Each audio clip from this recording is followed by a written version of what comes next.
So American ሀገር corporate America ውስጥ promotion እንዴት እንደምታገኙ ልንገራችሁ። This is the most important thing that you need to know. ይሄን ነገር እኔ ካወቅኩ በኋላ ነው ህይወቴን upside down flip ያደረገው። I've gotten promoted ሁለቴ every 6 months after I got hired. የተለያዩ ሁለት ካምፓኒ። So this is not luck. It's intentional and strategic የሆነ ነገር ነው። So ይሄን ነገር እናንተም ካወቃችሁ it's gonna decide whether you guys are gonna get promoted.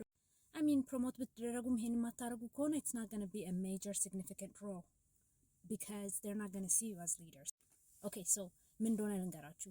ከአለቃችሁ ጋርና ከኤግዚኪዩቲቭ ሊደርስ ጋር like CEOs or vice presidents and things like that ከነሱ ጋር ስታወሩ if you get the chance to talk to them ከነሱ ጋር ስታወሩ የምትጠቀሙበት መንገድ ነው። So ሁልጊዜም ከነሱ ጋር ስታወሩ ካለቃችሁ ጋር ምናምንም anything ስታወሩ ታሪክ አነጋገራችሁ ነው የሚወስነው። And then this is ሁልጊዜም ከመልሱ ጀምሩ። Okay? ሁሌም ከማውራታችሁ በፊት ሪፖርት ከማድረጋችሁ በፊት ask yourself why should they know this? ይሄን በማውቃቸው ምን ይጠቀማሉ? ይሄ ነገር ቢዝነሱ ላይ ምን ጉዳት ነው ያደረገው? ወይም ጥቅሙ ምንድነው? ምን ያህል ብር ሰርቷል? whatever ለምንድነው እንዲያውቁት የምትፈልጉት? So start with that.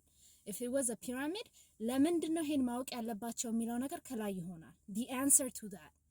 ለምሳሌ ታሪኩ ስለ አበበ በሶ በላ ቢሆን አበበ በሶ በመብላቱ your manager ምን ጠቅሞታል? ገባችሁ አባባሌ? is it ማርኬቲንጋችን ሰርቷል ሰው አበበ በሶ በላ ወይስ በሶአችን በጣም ይጣፍጣል ሰው አበበ በሶ በላ? you understand that?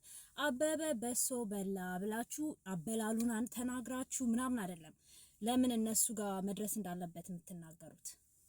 So I hope this makes sense. ይሄንን ነገር ፕራክቲስ በማድረግ perfect መሆን ትችላላችሁ and በቃ start with that and let me tell you it works because it worked for me multiple times. Okay, follow, like, share and then YouTube ጋር ሄዳችሁ ደግሞ subscribe አድርጉ.